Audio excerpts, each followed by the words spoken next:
हरे कृष्णा। मेरी आवाज आ रही है क्या? Yes, am I audible? Okay. सो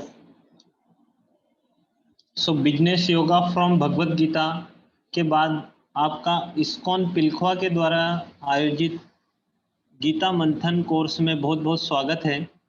जैसा कि आप सभी मैसेज में पढ़ ही रहे होंगे कि इस वेबिनार सीरीज में हम भगवत गीता को गहराई से और सूक्ष्मता से समझने का प्रयास करेंगे हमारे कोर्स गीता मंथन कोर्स के द्वारा।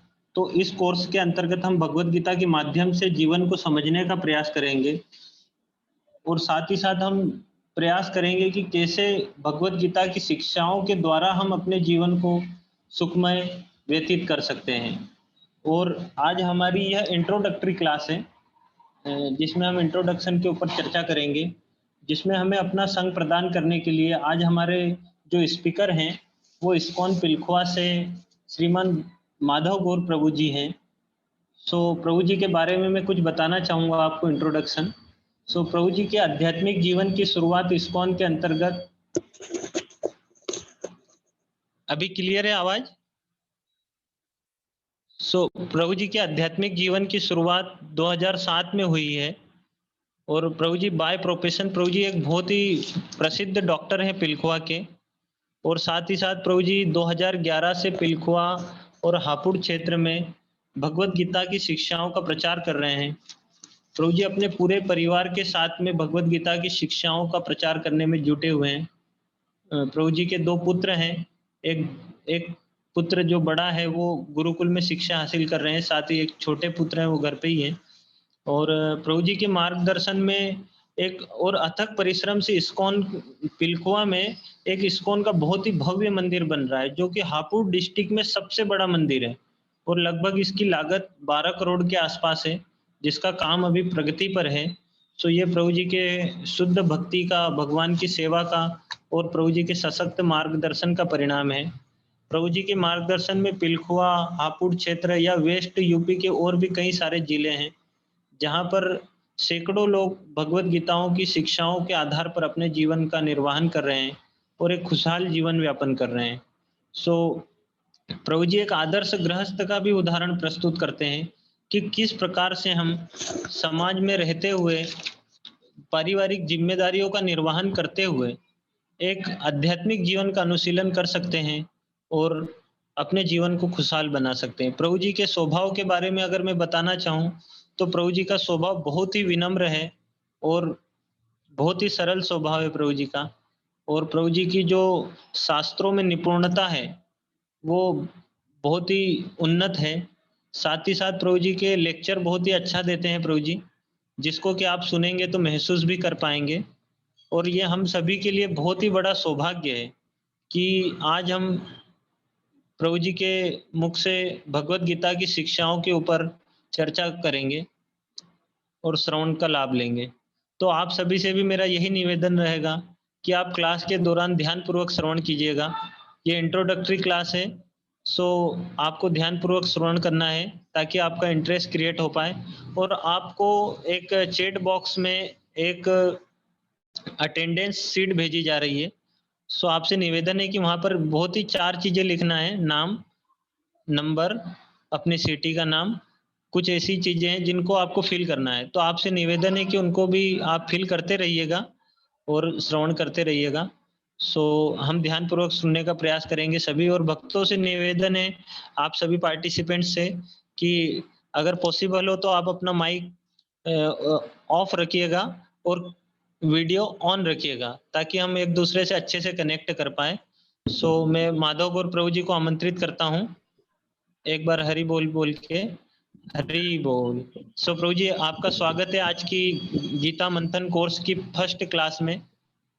ओवर टू यू प्रभु जी। Hare Krishna.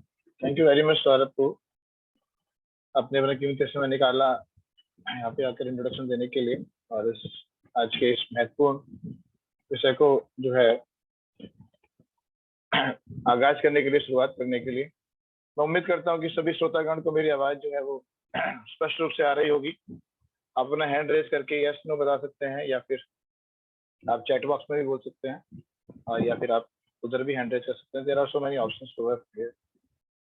Thank you very much, thank you very much. इससे चल रहा है पता है कि सब लोग अलर्ट हैं। That is an important thing, ये मैं चेक करना चाह रहा था। तो आप सभी भक्तों का हार्दिक स्वागत है, हृदय से आपका वंदन है, अभिनंदन है कि आप सब लोग अपना कीमती समय निकालकर आज जो है इस महत्वपूर्ण विषय पे चर्चा करने के लिए, इस महत्वपूर्ण विषय को जानने के लिए यहाँ पर सब आमंत्रित हुए हैं, सब यहाँ पर इकट्ठा हुए हैं। समय बहुत कीमती होता है, और उसके बाद भी यदि आपने समय निकाल कर यहाँ पर आए हैं तो इसके मतलब ये है कि आप सभी जो है भगवत गीता का जो ये विषय है इसमें रुचि रखते हैं, इस विषय में रुचि रखते हैं कि हमें जो है संसार में क्यों आए हैं, इस संसार में आने का हमारा क्या उद्देश्य है, इस संसार में हमें आने के पीछे प्रयोजन क्या है, और कैसे इस संसार में हम सुखपूर्वक रह सकते हैं। तो आइए हम शुरुआत करेंगे भगवत गीता की आज इस विषय पे। और भगवत गीता अपने आप में एक बहुत ही बड़ा विषय है, बहुत ही गूढ़ सब्जेक्ट है। कुछ वक्तों ने यहाँ पे ड्राइंग कर दी है, तो मैं चाहूंगा कि अपनी ड्राइंग का प्रदर्शन ना करें। गलती से होता है ऐसा, जब आप फोन को टच करते हैं तो जो होस्ट और को होस्ट से निवेदन है, ये ड्राइंग हटा दें और थोड़ा सावधानी का प्रयोग करें। यदि हम अपने मोबाइल को ढंग से ध्यानपूर्वक इस्तेमाल नहीं करेंगे तो घर की बातें बाहर निकल के आ जाती हैं कई बार। यदि आपका माइक अनम्यूट है और यदि आप ड्राइंग करते हैं और अच्छे से ड्राइंग नहीं होती है तो चलता है पता है कितना हमारा पेंटिंग कितनी खराब है। तो वो सब हम कंपटीशंस करेंगे, ड्राइंग कंपटीशंस, बोलने के लिए कंपटीशंस और भी बहुत सारे। तो अभी जो आज का जो पर्पस है वो है कि हम ध्यानपूर्वक इस विषय वस्तु को जानने का प्रयास करते हैं। तो श्रीमद् भगवत गीता यथारूप, जो इस्कॉन के जो हमारे फाउंडर चाह रहे हैं श्रील प्रभुपाद जी, इसको हम बेसिस बना के जो है आज जो ये आगाज कर रहे हैं 18 दिवसीय भगवत गीता मंथन पे, इसकी शुरुआत करते हैं। श्रील प्रभुपाद जी के बाद से सभी लोग परिचित हैं। अभी हमने जो पीछे जो वेबिनार अटेंड किया डॉक्टर वीरभद्रा का, उसमें भी श्रील प्रभुपाद जी के बारे में जो है उन्होंने बताया था कि श्रील प्रभुपाद जी कैसे जो है उन्होंने इतना कठिन परिश्रम करके और कितना प्रेम था उनको अपने धर्म से साधना के प्रचार के लिए, वो 70 साल की उम्र में अमेरिका जाके ऐसे देशों में जाके उन्होंने इस भगवत गीता का प्रचार किया। तो हम तो उनके जो है चरणों की धूलि के बराबर भी नहीं है। श्रील प्रभुपाद जी से आशीर्वाद लेते हुए हम इस आज के विषय की शुरुआत करते हैं। और प्रभुपाद जी का जो ग्रंथ है इसमें भगवत गीता यथारूप, इसी को जो है बेसिस बनाते हुए, जो ग्रंथ है इसको बेसिस बनाते हुए आज की शुरुआत करते हैं। और आज हम दो विषय पर चर्चा करेंगे। आज भगवत गीता की इंट्रोडक्टरी क्लास है, क्लास छोटा रखेंगे और आप लोग की काफी जिज्ञासा है जैसे मैं देख रहा था शुरुआत से ही, तो प्रयास करेंगे आप लोगों से थोड़ा इंटरेक्ट करने का, आप लोगों से बातचीत करने का। आज हम भगवत गीता पे पृष्ठभूमि और भूमिका, ये दो जो विषय हैं भगवत गीता के शुरू होने से पहले, उन पे चर्चा करेंगे। और जो ये पृष्ठभूमि है, इस पृष्ठभूमि में मतलब श्रील प्रभुपाद जी ने भगवत गीता के अंदर बताया है कि भगवत गीता का जो उद्गम है वो कहाँ से हुआ। भगवत गीता वैसे तो हम जानते हैं कि इस संसार का, और इस संसार का ही क्या, पूरे सारे ब्रह्मांडों का सबसे ज्यादा जो है वो पॉपुलर, सबसे ज्यादा फेमस ग्रंथ है, क्योंकि ये भगवान के श्रीमुख से उद्गम हुआ है। लेकिन ये जो भगवत गीता है, मूल रूप से ये महाभारत के शांति पर्व का एक अंश है। महाभारत जैसे नाम से चलता पता था, ग्रेट इंडिया, तो आज से लगभग 5000 साल पूर्व कलयुग के प्रारंभ होने से पहले द्वापर की ये घटना है। एक कुरु वंश था और उसमें जो है दो भाई थे, धृतराष्ट्र और पांडव। धृतराष्ट्र बड़े थे उम्र में, काफी लोगों को तो बैकग्राउंड पता होगा, फिर भी एक बार जो है इसको बोलते सेटिंग द सीन, तो सीन बनाने के लिए ताकि हम इसमें आ सके फॉर्म में, जानना थोड़ा जरूरी है। और हो सकता है कि कुछ जो हमारे यंग श्रोतागण है उनको नहीं पता हो, क्योंकि हम लोग का सौभाग्य रहा कि जब हम बचपन में छोटे थे तो रामानंद सागर जी और बी आर चोपड़ा जी के द्वारा जो रामायण और महाभारत थी उनको देखने का हमें सौभाग्य प्राप्त हुआ। तो उसकी वजह से जो है हम लोग को ये बेसिक नॉलेज है, लेकिन कई बार हम देखें कि आजकल के बच्चों को ये ज्ञान नहीं मिल पाया है। इसीलिए महाभारत जो है, ये जो ग्रंथ वेदव्यास जी ने लिखा, ये कुरु जो डायनेस्टी है उसकी जो हिस्ट्री है उसके बारे में है। धृतराष्ट्र उम्र में बड़े थे, लेकिन क्योंकि वो आंख से अंधे थे, वो देख नहीं पाते थे, इसलिए जो उनके छोटे भाई थे पांडव, उनको जो है राज्यपाठ चलाने का सौभाग्य प्राप्त हुआ। लेकिन कुछ समय के बाद यंग अवस्था में ही, जवान अवस्था में ही उनका जो है निधन हो गया, और अपने पीछे वो 5 अपने छोटे छोटे बच्चे युधिष्ठिर, भीम, अर्जुन, नकुल और सहदेव छोड़कर चले गए।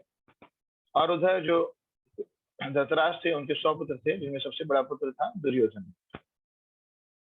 और क्योंकि पांडु नहीं रहे, इसलिए पांडु की जगह पे जो राज्यपाठ है, जब तक कि पांडु के पुत्र बड़े होते तब तक वो धृतराष्ट्र को सौंपा गया। धृतराष्ट्र जो है वो आजकल के राजनेताओं की तरह कुर्सी से काफी आसक्त थे, और इसलिए उस कुर्सी पे बैठे रहे और चाहते थे कि उनके बाद भी उनका पुत्र जो दुर्योधन है, जो कि सुयोग्य नहीं थे उस राजगद्दी पे बैठने के लिए, जो कि न्याय से जो कार्य नहीं कर पाते, लेकिन उसके बाद भी वो बैठना चाहते थे और दुर्योधन को बिठाना चाहते थे। और इस तरह से बहुत सारे अन्याय, बहुत सारे जो है अत्याचार जो है पांडवों पे किए गए। उनको बचपन में मारने का प्रयास किया गया, लाक्षागृह इत्यादि जैसे षड्यंत्र उनके खिलाफ रचे गए। इसी दौरान भगवान कृष्ण भी जो है धराधाम पे मौजूद थे, और पांडव ये बात समझते थे कि भगवान कृष्ण जो है वो कौन है, और इसीलिए उनकी शरण में थे। इसीलिए भगवान कृष्ण की कृपा से हर बार उनकी रक्षा हुई। और अंत में एक ऐसा समय आया जब ये निश्चित हो गया कि अब जो है युद्ध करना ही पड़ेगा। इस जो कॉन्फ्लिक्ट था उसको रिजॉल्व करने के लिए, इस संसार में धर्म की स्थापना करने के लिए भगवान चाहते थे कि युद्ध हो। लेकिन फिर भी भगवान ने युद्ध से पहले शांति दूत बनकर भी भगवान जो है दुर्योधन के पास गए, बोला सिर्फ 5 गांव ही दे दीजिए तो भी मैं पांडवों को संतुष्ट कर लूंगा। लेकिन ऐसा हो नहीं पाया। दुर्योधन अपनी कुबुद्धि की वजह से जो है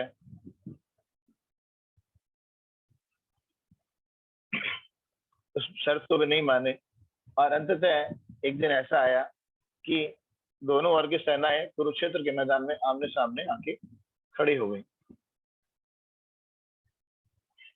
अब उस समय पे जब इतना कठिन दौर चल रहा था, सामने पूरे भारतवर्ष की जितनी सेना थी, भारतवर्ष मतलब सिर्फ ये जो हमारा आज की डेट में जो भारत देश है वो नहीं, भारतवर्ष का अभिप्राय था उस समय पूरा, ये जो हम विश्व देखते हैं उस समय एक ही भारत था पूरा।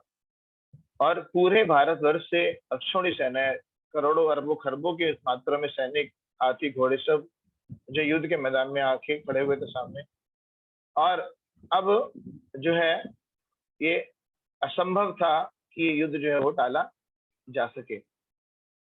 और अच्छा खासा ड्राइंग कर दिया काफी लोगों ने। तो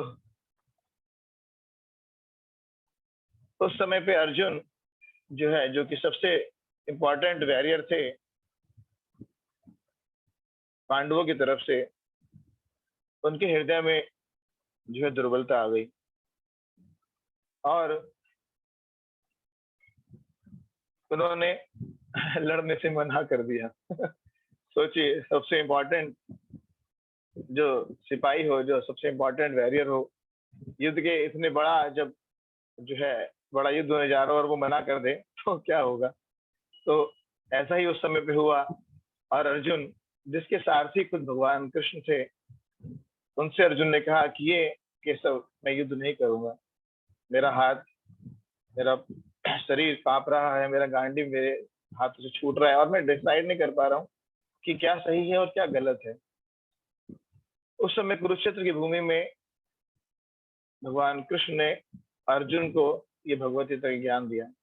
आज देखिए बड़े शांतिपूर्वक माहौल में हम यहाँ बैठ के भगवत गीता सुन रहे हैं, चाहे लाइव सुने चाहे जूम के माध्यम से सुने, लेकिन बहुत ही शांति पूर्ण वातावरण है, बहुत ध्यान पूर्वक हमें सुनने का सौभाग्य प्राप्त है। लेकिन ये जो गीता का जो पहली बार जो ज्ञान दिया गया, वो कोई ऐसे कमरे में बैठ के नहीं दिया जा रहा था। वो जहाँ पर तीर चल रहे हैं, भाले चल रहे हैं, धनुष बाण चल रहे हैं, लोग मारे जा रहे हैं और कुरुक्षेत्र का इतना बड़ा युद्ध होने जा रहा है, शंख बज चुके हैं और वहां पर भगवान कृष्ण जो है अर्जुन को ज्ञान दे रहे हैं। तो सोचिए कितना अटेंशन के साथ, कितना कंसंट्रेशन के साथ अर्जुन ने सुना होगा और भगवान ने कितना एक्सपर्टाइज के साथ बोला होगा इस ज्ञान को।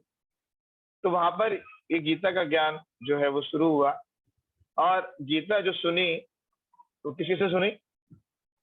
एक तो भगवान कृष्ण से डायरेक्ट गीता किसी से सुनी, एक तो अर्जुन ने सुनी। आप चैट बॉक्स में डाल सकते हैं, मुझे दिखाई देगा जब भी डालेंगे आप।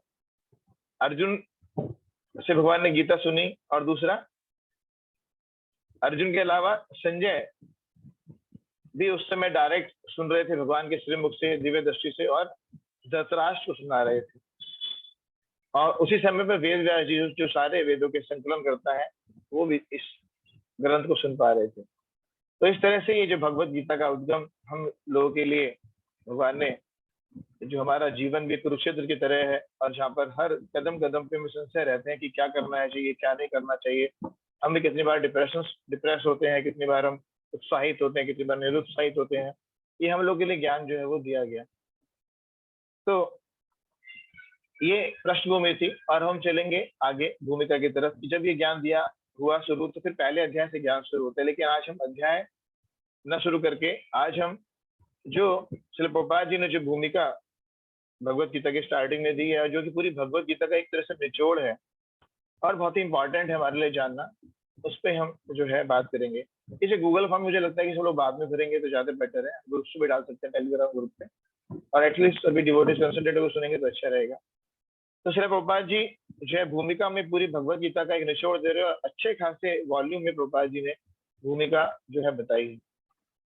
किसी भी अच्छे कार्य को, किसी भी शुभ कार्य को शुरू करने से पहले, जैसे कि हम सब जानते हैं कि हमें भगवान से, आचार्यों से और अपने जो बड़े जो गुरुजन है, बस हमसे जो वरिष्ठ लोग हैं उनसे प्रार्थना करनी चाहिए। तो इसी तरह इसीलिए हम प्रार्थना के साथ आज के इस सत्र की शुरुआत करेंगे। आप सब लोग की सहायता के लिए प्रार्थना है, संस्कृत में लिखिए, यदि आप दोहरा सकते हैं तो अच्छी बात है, तो सुनने का प्रयास कीजिएगा। ओम ज्ञानतिमिरन्धस्य ज्ञानञ्जनशलाकया चक्षुरुन्मीलितं येन तस्मै श्रीगुरुवे नमः। श्रीचैतन्यमनोभीष्टं स्थापितं येन भूतले स्वयं रूपा कदा मह्यं ददाति स्वपदान्तिकम्। वन्देऽहं श्रीगुरु श्रीयुतापदकमलं श्रीगुरुं वैष्णवश्च श्रीरूपं साग्रजातं सगणरघुनाथान्वितं तं सजीवं सावधूतं परिजनसहितं कृष्णचैतन्यदेवं श्रीराधा कृष्णपादान् सगणललिता श्रीविशाखान्वितश्च। हे कृष्ण करुणा सिंधु दीनबंधु जगत्पते गोपेश गोपिका कांता राधा कांत नमोस्तुते। तप्त कांचन गौरांगी राधे वृंदावनेश्वरी वृषभानुसुते देवी प्रणमामि हरिप्रिये। वाञ्छाकल्पतरुभ्यश्च कृपा सिन्धुभ्यैव च पतितानां पावनेभ्यो वैष्णवेभ्यो नमो नमः। जय श्री कृष्ण चैतन्य प्रभु नित्यानंद श्री अद्वैत गदाधर श्रीवासादि गौर भक्त वृंद। हरे कृष्णा कृष्णा कृष्णा हरे हरे, हरे राम राम राम हरे हरे। नमो विष्णुपदाय कृष्ण पृष्ठाय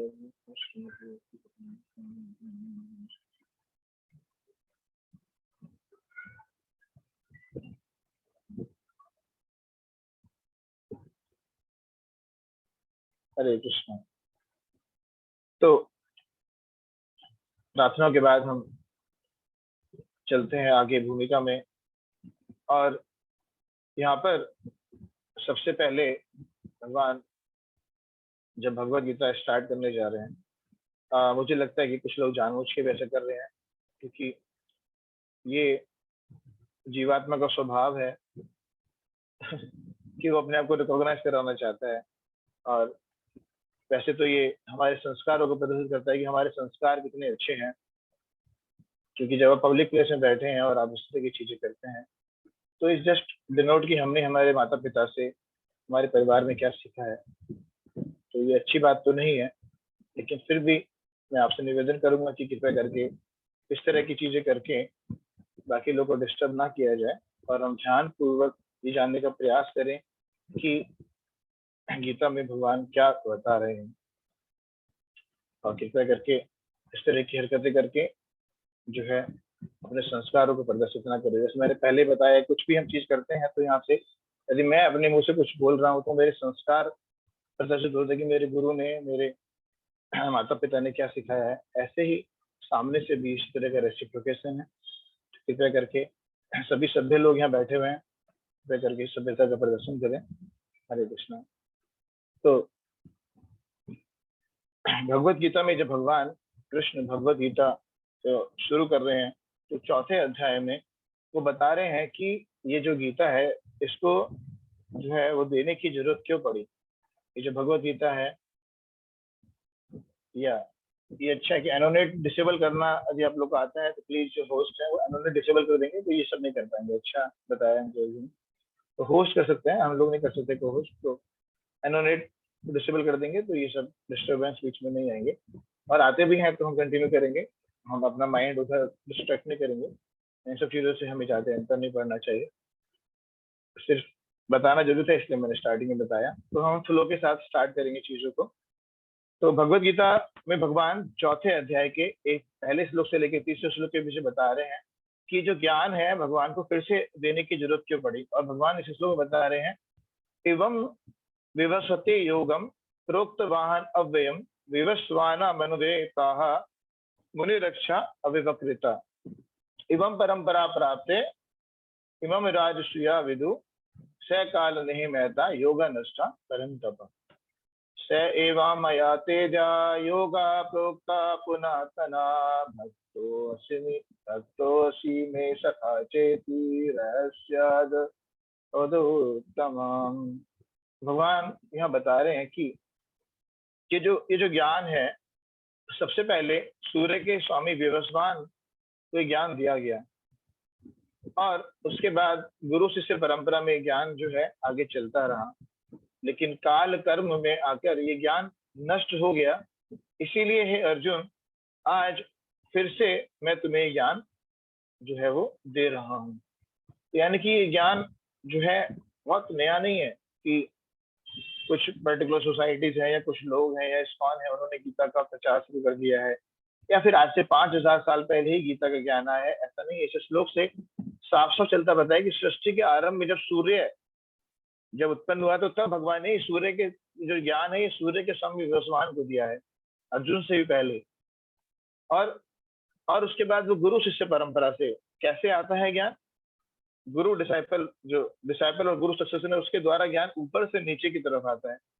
ज्ञान जो जो एब्सोल्यूट नॉलेज होती है वो ऊपर से नीचे की तरफ आती है, नीचे से ऊपर की तरफ नहीं जाती है। इसीलिए इस तरह की चीजों को सुनने के लिए हमें बहुत रिसेप्टिव होना पड़ता है। आपके पास स्क्रीन तो आई थिंक आ रही है, किसी ने अभी में डाला कि स्क्रीन, तो स्क्रीन आई थिंक आप चेक कीजिए दोबारा से लॉगिन करके। तो screen is over there, I can see in my phone. मैं दो जगह से काम कर रहा हूँ। जो मेरा जहाँ से मेरी आवाज आ रही है वो मेरा मोबाइल है, और जो मेरा लैपटॉप है उससे मेरी स्क्रीन शेयर कर रहा हूँ। तो I can see the screen, please check it out. तो ये जो भौतिक संसार में जो हम ज्ञान लेने का जो सब का तरीका है, इसमें हम हालांकि और आगे चर्चा करेंगे। तो हम जैसे अभी हम कोविड काल में देख रहे हैं, कोरोना काल में देख रहे हैं कि हमारे जो डॉक्टर्स हैं, हमारे जो साइंटिस्ट हैं, वो क्या कर रहे हैं, वायरस पे नई नई रिसर्च कर रहे हैं, उसको ज्ञान को जानने का प्रयास कर रहे हैं।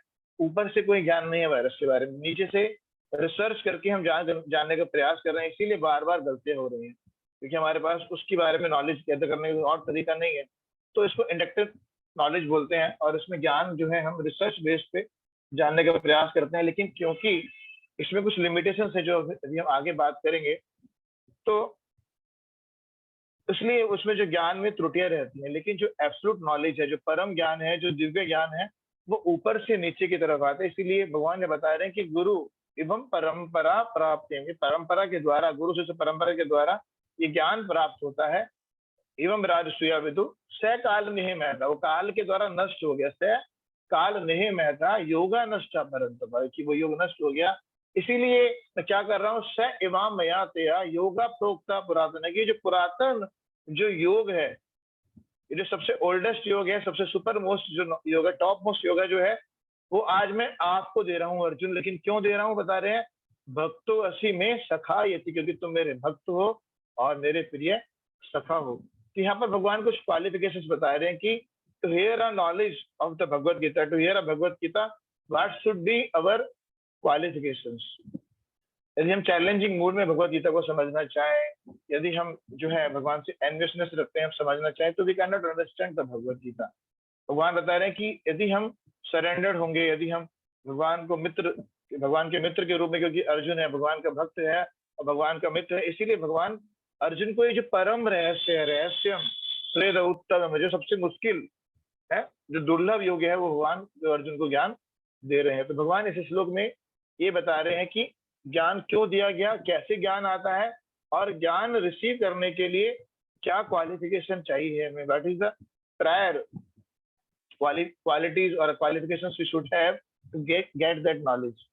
और इसके ये जब ज्ञान अर्जुन को दिया भगवान ने, तो उसके बाद क्या हुआ, लास्ट में ये चौथे अध्याय की हम बात कर रहे थे। Now we are on the 10th chapter, 10वें अध्याय के 12वें श्लोक से लेकर 14वें अध्याय, यानी 12, 13 और 14 में क्या बताया जा रहा है। अर्जुन उवाच परम ब्रह्म परम धाम पवित्रम परमं भवान पुरुषं शाश्वतं दिव्यां दिव्य तेजा विभुम् आहुष्वा वामृषं सर्वा देवा ऋषि नारदस्तथा हसितो देवलो व्यासा स्वयं चैव दृवृषि में सर्वमेता अधमन्ये यन्मायद् वदसि केशवा नहि ते भगवन् दत्ति विदुर्दवान दानवा। यहाँ पर अर्जुन क्या बता रहे हैं, ये देखिए भगवान ने वो क्वालिफिकेशन बताई कि अर्जुन के अंदर क्या क्वालिफिकेशन है, और अर्जुन ने जब वो ज्ञान रिसीव किया तो अर्जुन के अंदर क्या ट्रांसफॉर्मेशन आया, अर्जुन क्या बात समझ पाया। तो यहाँ पर 10th जो है चैप्टर में जो है चल रहा है पता कि अर्जुन कह रहा है कि परम ब्रह्मा परम धामा पवित्रम परम भगवान, की हे भगवान, हे कृष्ण, आप कौन है, आप पर ब्रह्म है, आपको छोटी मोटी चीज नहीं, आप जो है क्या है, supreme personality of God head है, परम ब्रह्म, ब्रह्म नहीं खाली पर ब्रह्म है। और क्या है, परम धामा पवित्रम परम, सबसे सुपर मोस्ट जो है आप क्या है, ऑस्पिशियस थिंग, आपसे ज्यादा शुभ कोई है ही नहीं। और क्या है, ये बात क्या कह रहे हैं कि सिर्फ मैं नहीं बता रहा वाली बात, कि अब लोग बोलेंगे आगे चल के जब कलयुग आएगा और जूम पे जब इस्कॉन पे लखों वाले भगवत गीता शुरू करेंगे, तो लोग बोलेंगे अरे अरे आप तो सिर्फ, ये जो अर्जुन था ना वो तो चाटुकार था, वो तो फ्लटरर था, क्योंकि आपने पहले ही बताया अर्जुन जो था वो क्या था, अर्जुन तो मेरा सखा और भक्त है। तो अर्जुन तो बेईमानी कर सकता है ना, अर्जुन तो झूठ बोल सकता है कि आप परम ब्रह्म है, परम भगवान है, परम पुरुष है, परम धाम है।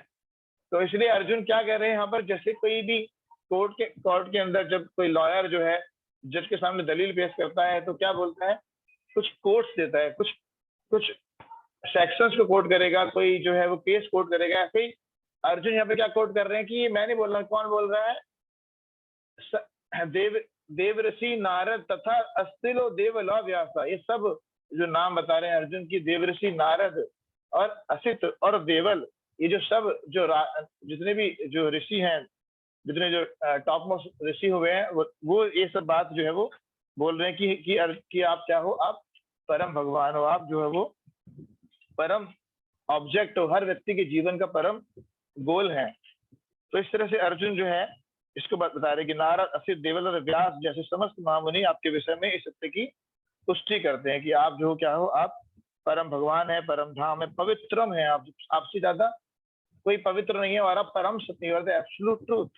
और आप शाश्वत हैं, आप दिव्य हैं, आदि पुरुष हैं, अजन्मा है तथा महानतम है।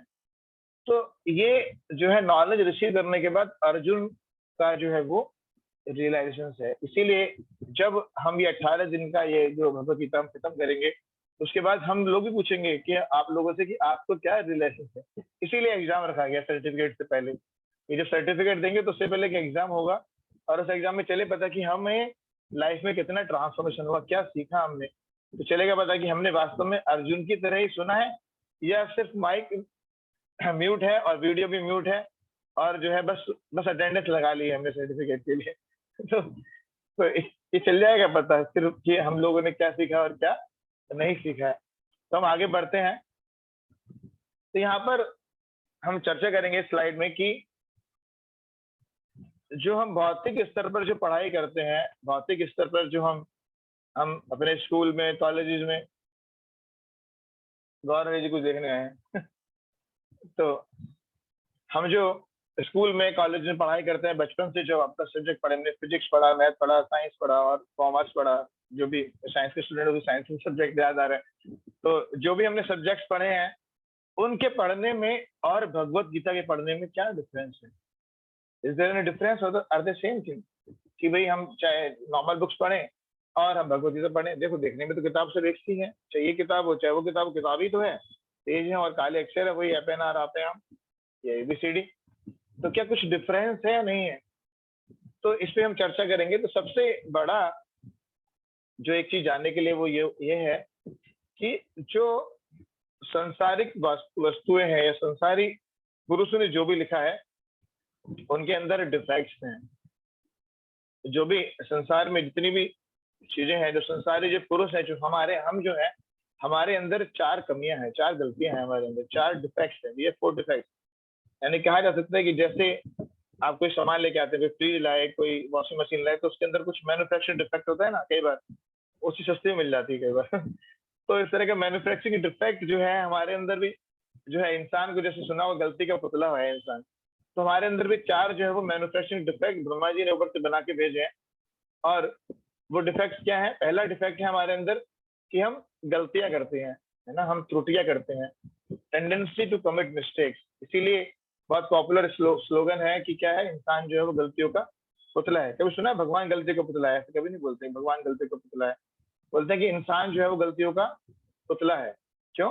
क्योंकि हम जो है इंसान, हमारे अंदर एक टेंडेंसी है कि हम गलतियां करते ही हैं, कुछ ना कुछ गलतियां हमसे हो ही जाती है। जैसे सेमिनार, पता नहीं मैं कितनी गलतियां करूंगा, पता नहीं आप कितनी गलतियां करेंगे, लेकिन हम सब एक दूसरी गलतियों को माफ करते हुए आगे बढ़ते रहते हैं। लेकिन गलतियां करने की टेंडेंसी हमारे अंदर जो वो है, ये बात सत्य है कि ये चलता है पता कि yes we have one defect, the tendency to commit mistake, है ना। और ऐसा क्यों होता है? गलतियां क्यों होती हैं हमसे? सोचा आप लोगों ने कभी? आप चैट बॉक्स में डाल सकते हैं, या तो हैंड रेस करेंगे तो अभी can give one person to speak, ताकि थोड़ा बोरिंग ना हो। जो भी बोलना चाहते हैं अपना हाथ हैंड रेस करेंगे तो जो होस्ट है वो आपको अनम्यूट कर देंगे। किसी ने सोचा है कि हम गलतियां क्यों करते हैं? इंसान जो है वो गलतियों का पुतला क्यों है? नो मन?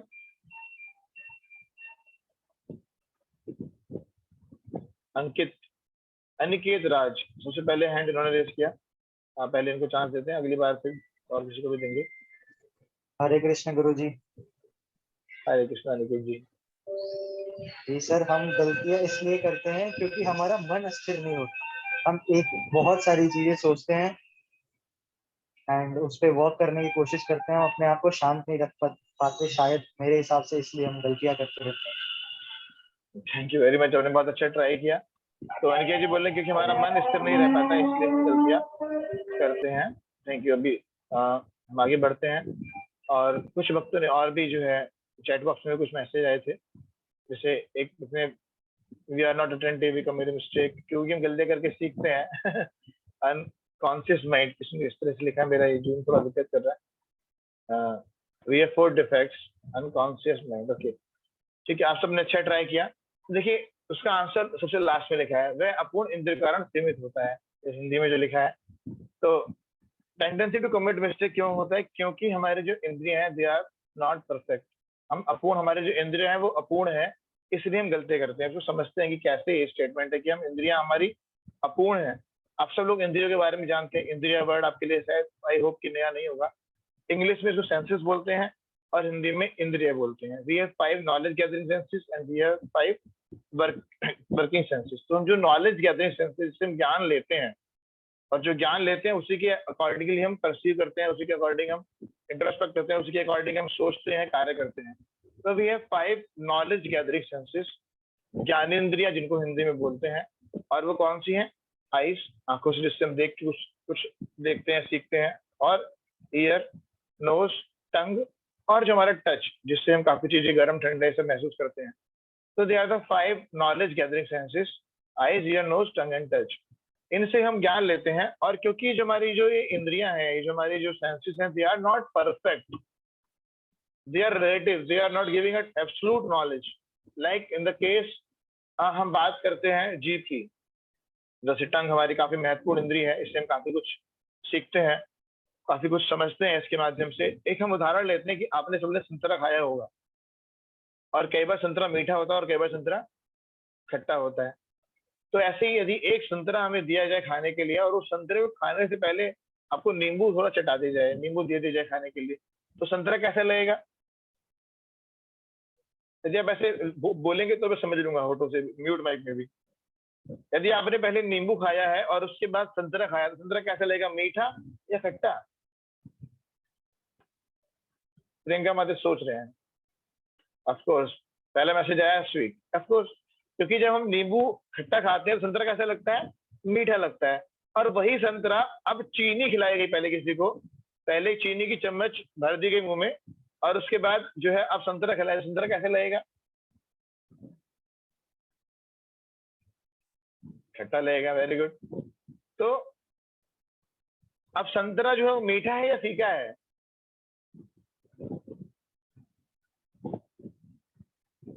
बताइए, संतरा मीठा है या फीका है? ना संतरा मीठा है ना फीका है। संतरा क्या है? नींबू से मीठा है और चीनी से फीका है।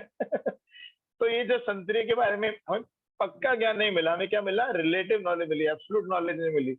संतरा कैसा है? चीनी से फीका और जो है नींबू से मीठा। तो इस तरह से हमने एक इंद्रिय के बारे में बात करी। इंद्रिय क्या है? हमारी अपूर्ण है। इसलिए जो भी हम ज्ञान लेते हैं, हम देखने की बात करते हैं। काफी लोगों को बड़ा क्रेज रहता है, काफी उत्साह रहता है कि भगवान को देखना है। आप भगवान हमें दिखा देंगे तो हम मानेंगे भगवान है, नहीं तो ये सब मनगढ़ंत विज्ञान है, ये सब जो है अनपढ़ लोगों का काम है, ये पढ़े लिखे लोगों की बात नहीं है। ऐसी बात मत कीजिए आप ना। There is nothing like God and all this is all concept and पता नहीं कितना अलाना फलाना, पता नहीं कितने सारे लोग बातें इधर उधर की बोलते हैं।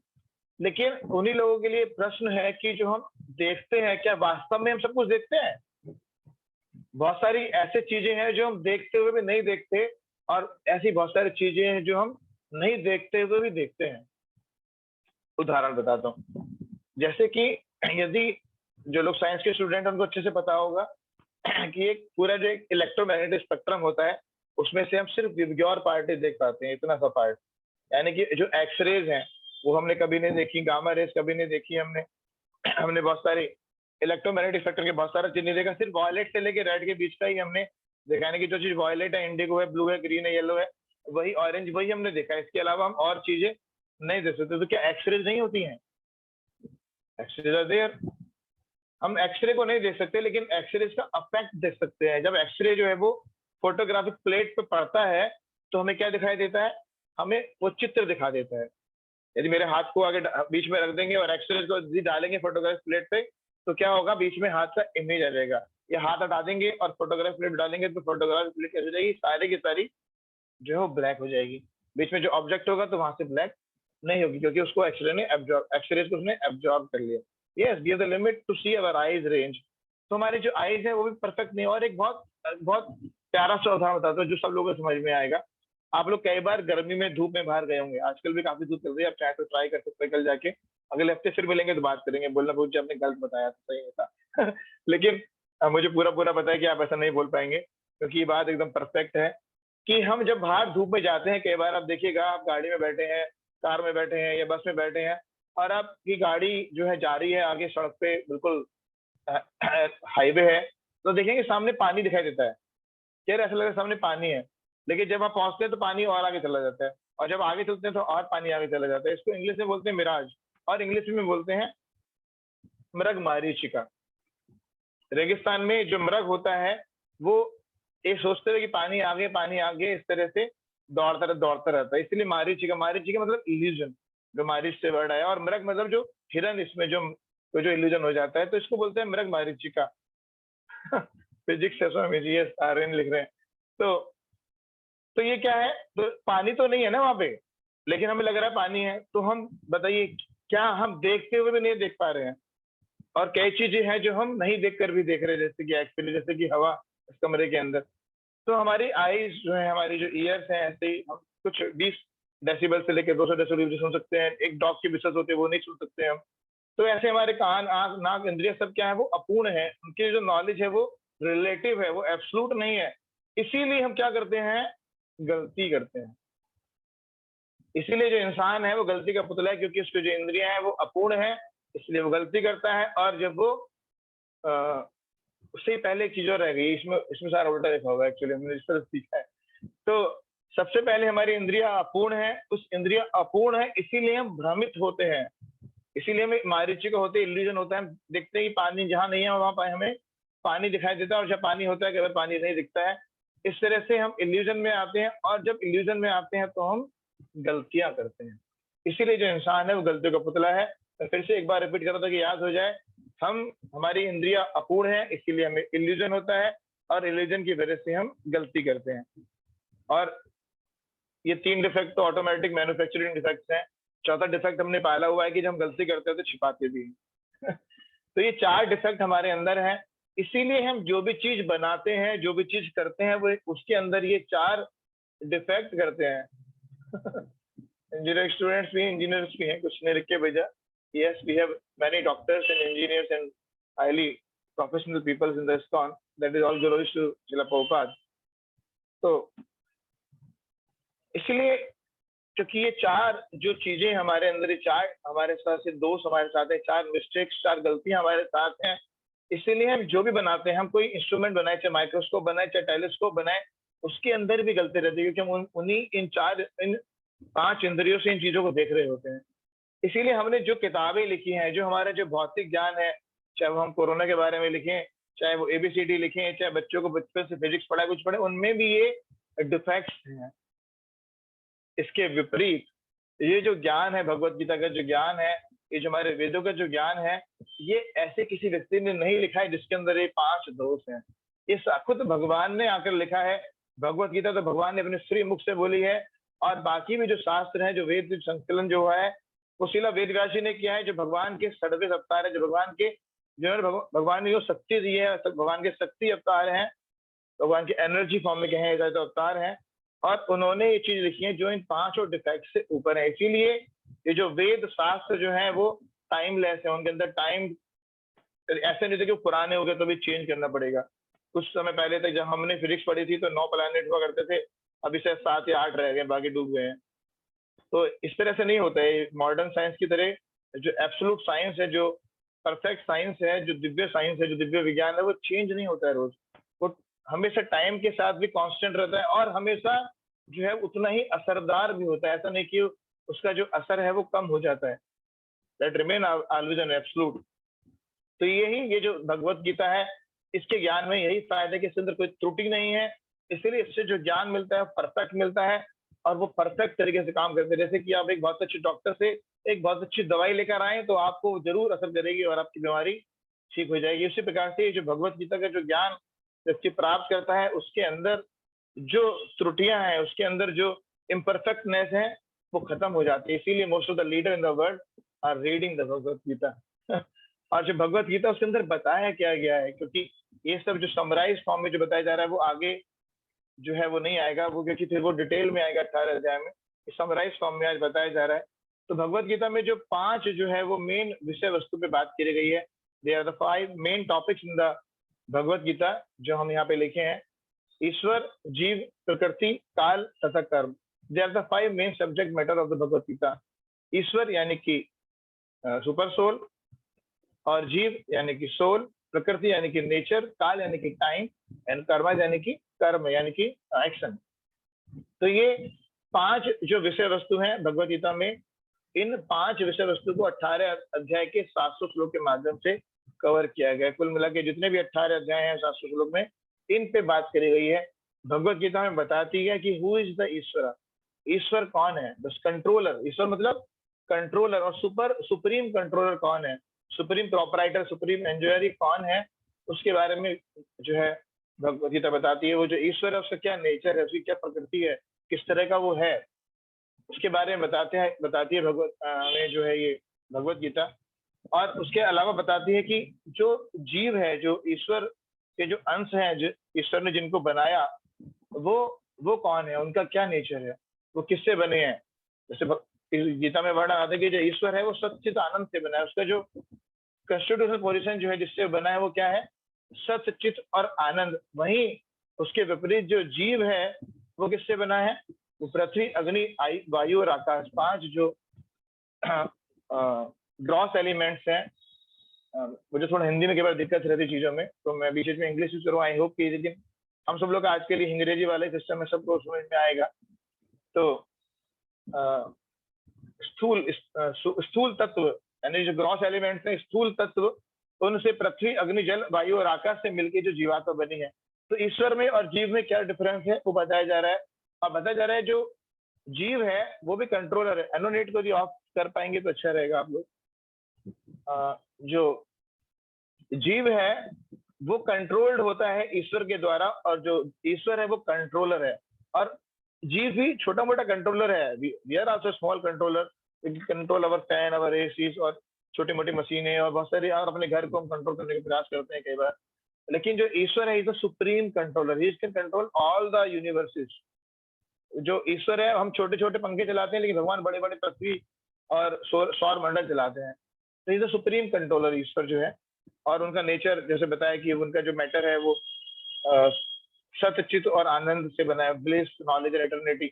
और वहीं जो जीव है वो किससे बना है, वो बना हुआ है पृथ्वी, अग्नि, जलवायु और आकाश से।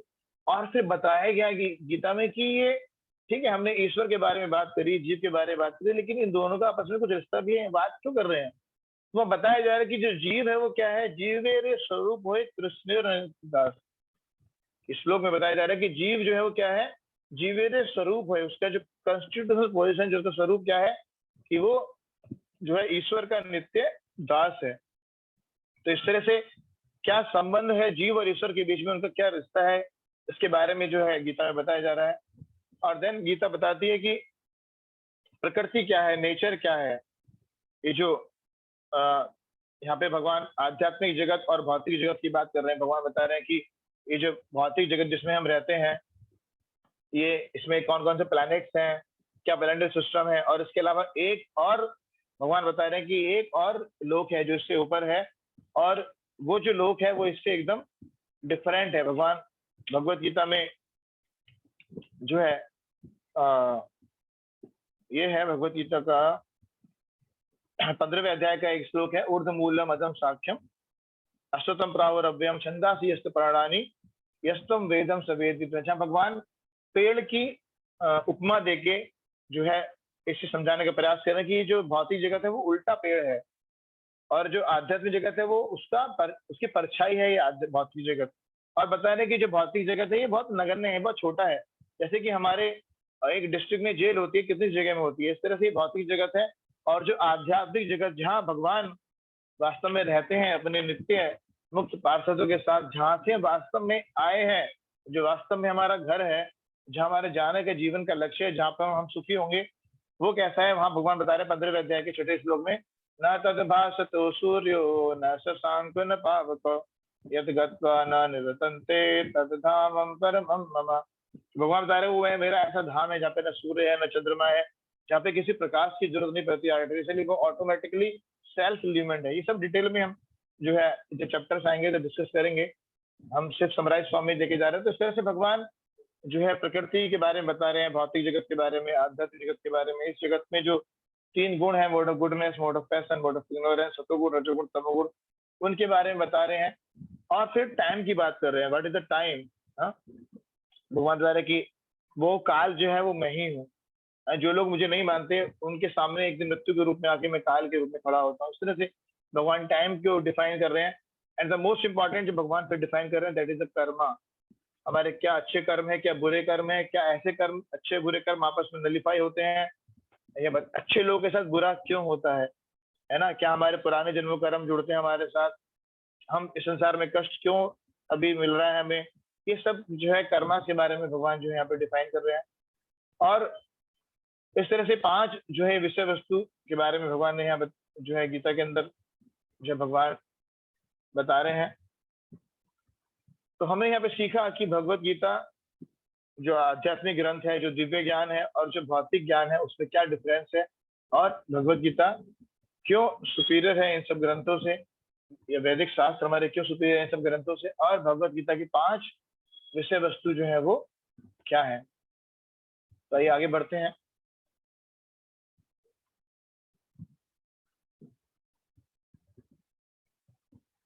यहाँ पर जो है हम देखेंगे ग्लोरीज ऑफ भगवत गीता, कि भगवत गीता जो है उसके बारे में गीता महात्म के जो 6 श्लोक हैं उसके बारे में हम यहाँ पे पढ़ेंगे। और बस थोड़ा 10-15 मिनट में हमारा सेशन जो है वो एंड हो जाएगा। उसके बाद हम क्वेश्चन आंसर कुछ आंसर तो ले सकते हैं। तो यहाँ गीता महात्म के पहले श्लोक में बहुत ही सुंदर श्लोक है। क्या बता रहे हैं, गीता शास्त्रम इदम पुण्य ये पठेत पर्यत पुमान विष्णुपादा अवाप्नोति भय शोकादि वर्जिता। भगवत गीता दिव्य साहित्य है, जैसे कि हमने चर्चा की। It's not an ordinary book, it's दिव्य। दिव्य मतलब transcendental to this all the modes of nature, transcendental to all this defects. जो 4 डिफेक्ट की बात कर रहे थे, इन सबसे जो ऊपर उठ के है, वो डिफेक्ट्स के ऊपर है, वो दिव्य साहित्य है जिसको ध्यान पूर्वक पढ़ना चाहिए, एनोनेट करते हुए नहीं जिसको ध्यान पूर्वक पढ़ना चाहिए, बताए जा रहे हैं। और क्या बता रहे हैं कि क्या होगा, जो भगवत गीता है, जो दिव्य शास्त्र है, दिव्य साहित्य है, जिसको हम ध्यान पूर्वक पढ़ेंगे तो उससे क्या होगा, यदि कोई भगवत गीता के उपदेशों का पालन करे, यानी कि पहले ध्यान से पढ़ना काफी नहीं है, लाल किताब को बांध के रख दिया कमरे में, उससे काम चलेगा नहीं पूजा काले में, फिर हमने पढ़ भी लिया ऐसे दौड़ते वक्त नहीं। तो क्या बता रहे, पढ़ने के बाद क्या करना है, यदि कोई भगवत गीता के उपदेशों का पालन करे तो वह जीवन के दुख और चिंताओं से मुक्त हो सकता है। I am very sure, 100% sure, 200% sure कि जितने भी लोग यहाँ बैठे हैं उनमें से सब कोई भी दुख और चिंता नहीं चाहता है।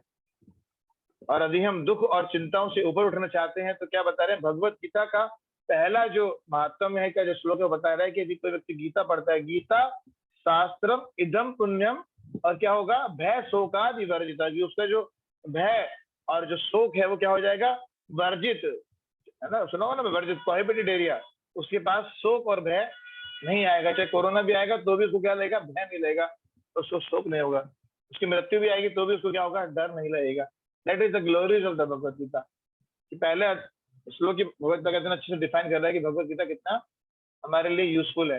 फिर दूसरा जो श्लोक है गीता महात्म्य, क्या बता रहा है, गीताद्यशीलस्य प्राणायाम परस्य च नैव सन्ति हि पापानि पूर्व जन्म कृतानि च। सुंदर से बता रहे कि गीता अध्ययन शील से, जो शील के साथ यानी गंभीरता के साथ और निष्ठा के साथ यदि कोई भगवत गीता को पढ़ता है तो क्या होता है, नैव सन्ति हि पापानि पूर्व जन्म कृतानि च। पूर्व जन्म कृतानि यानी कि पहले जन्म में जो करे हैं क्या, पापानि यानी कि पाप।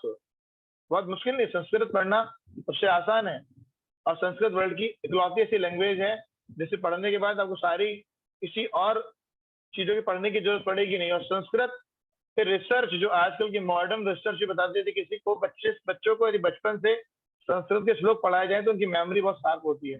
And it's very easy. पापानि पूर्व जन्म कृतानि च, पूरे पुराने जन्मों में हमने जो पाप कर्म करे हैं, जो लॉस कर्मा की बात हम कर रहे थे, भगवत बता रहे हैं, उसके वो सारे कर्मों के जो प्रभाव है वो क्या हो जाते हैं, प्रभावहीन हो जाते, निष्क्रिय हो जाते। जैसे कि आप मिसाइल की एंटी मिसाइल होती है, उसके प्रभाव को निष्कर्ष करने के लिए एंटीडोट होती है सांप के विष को मारने के लिए। इसी तरह से जो हमारे कर्म है, जो हमने बुरे कर्म करे हैं पुराने जन्मों में, चाहे हजारों सैकड़ों जन्मों में करे हो, वो सब भी क्या हो जाते हैं, वो निष्क्रिय हो जाती है। एंटीडोट है भगवत गीता, कि जितने भी हमारे कर्मास हैं उनको नलिफाई करने के लिए ये एंटीडोट है। लेकिन कैसे सुनना पड़ेगा? निष्ठा और गंभीरता के साथ। गीता अध्ययन शीलस्य, है ना। यदि निष्ठा और गंभीरता के साथ, इसलिए आप सभी लोगों से हाथ जोड़ के विनम्र निवेदन है कि ये जो हमें समय मिलेगा संडे के दिन, इसीलिए हमने डेली नहीं रखा शेड्यूल। इसीलिए हमने रखा कि पूरे हफ्ते आप लोग यदि एंगेज करेंगे तो बिजी हो जाएंगे। संडे में सिर्फ 1.5 से 2 घंटे के लिए हम अपना पूरा वर्क इस तरह से अरेंज करें कि हम जब यहाँ बैठे तो हमारा पूरा ध्यान इधर केंद्रित हो और हम ध्यान से सुनने और पढ़ने का प्रयास करें। इससे मुझे भी फायदा होगा, मैं भी काफी कुछ सीखूंगा और आपको भी ऑफकोर्स गीता जैसे बता रहे महात्म में हमें फायदा होगा। तो अगला श्लोक जो गीता महात्म में क्या बता रहा है, बहुत सुंदर श्लोक है। आप पढ़ने का प्रयास कीजिएगा मेरे पीछे पीछे म्यूट रख के मेरे माइक को। मलिने मोचनम पुंसा जल स्नानम दिने दिने सकृत गीतामृत स्नानम संसार मलनाशनम। ये हिंदी मत पढ़िएगा, आप संस्कृत से लीजिए, आराम से हम मीनिंग निकाल लेंगे। क्या है? मलिने मोचनम पुंसा जल स्नानम दिने दिने। दिने दिने क्या? जल स्नानम, यानी कि आप जो रोज रोज नहाते हैं, जो रोज रोज जल से स्नान करते हैं, तो उससे क्या होता है? मैल हटता है, स्वच्छता आती है हमारे शरीर में। मलिने मोचनम पुंसा। अब देखिए हिंदी पढ़े। मनुष्य जल में स्नान करके नित्य अपने आप को स्वच्छ कर सकता है ना। अब अगले लाइन करते हैं, क्या है? साकृत गीतामृत स्नानम। इसको संदीप से पढ़ेंगे तो गीता के अमृत में जो स्नान करता है, संसार मल नाशन, उसके संसार का मल ही क्या हो जाता है? खत्म हो जाता है। यानी कि बता रहे कि लेकिन यदि कोई भगवत गीता रूपी पवित्र गंगा जल में एक बार भी स्नान कर ले, सिर्फ एक बार, यदि कोई एक बार भी भगवत गीता रूपी पवित्र गंगा जल में स्नान कर ले, तो ये जो भौतिक जीवन है, जो भव सागर की जो मलिनता है, तो सदा सदा के लिए उससे मुक्त हो जाता है।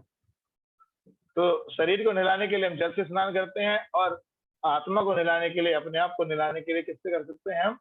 ये जो भगवत गीता है, इसके जो भगवत गीता रूपी पवित्र गंगा जल से स्नान कर सकते हैं। और पढ़ते हैं अगला श्लोक, चौथा श्लोक है, इसके बाद 2 श्लोक और आएंगे। गीता सुगीता कर्तव्या कर्मण्य शास्त्र विस्तरा या स्वम पद नाभस्याम सुपदानि सता।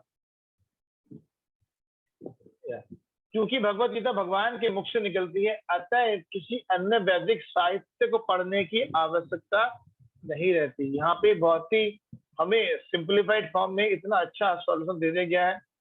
मुझे अच्छे से याद है, जब मैं 2007 में इस्कॉन के भक्तों के संपर्क में आया, और उससे पहले घर में भक्ति का माहौल था। मेरे माता जी पिताजी ने बचपन से ही घर में भक्ति का माहौल दिया, और उन्हीं की वजह से आज हम शायद इस स्तर पे हैं।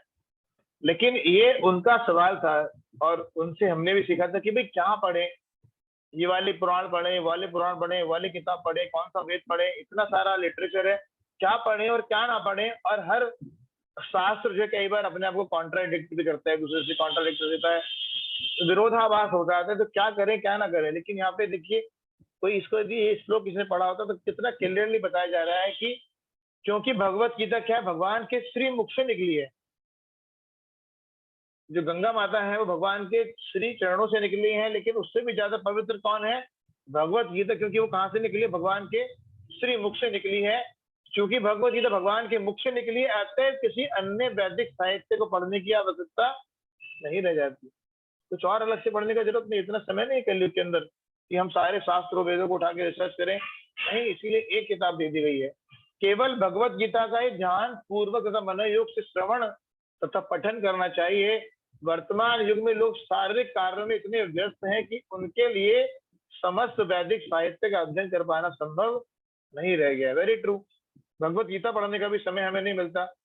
हम गर्व से कहते हैं कि हम हिंदू हैं, या गर्व से कहते हैं कि मनुष्य हैं। हालांकि भगवत गीता सिर्फ हिंदू के लिए नहीं है, भगवत गीता पूरे संसार के मनुष्यों के लिए बनाई गई। मनुष्य नाम सहस्त्रेषु भगवान से गीता में कई सारे श्लोक जो है वो कोट कर रहे हैं।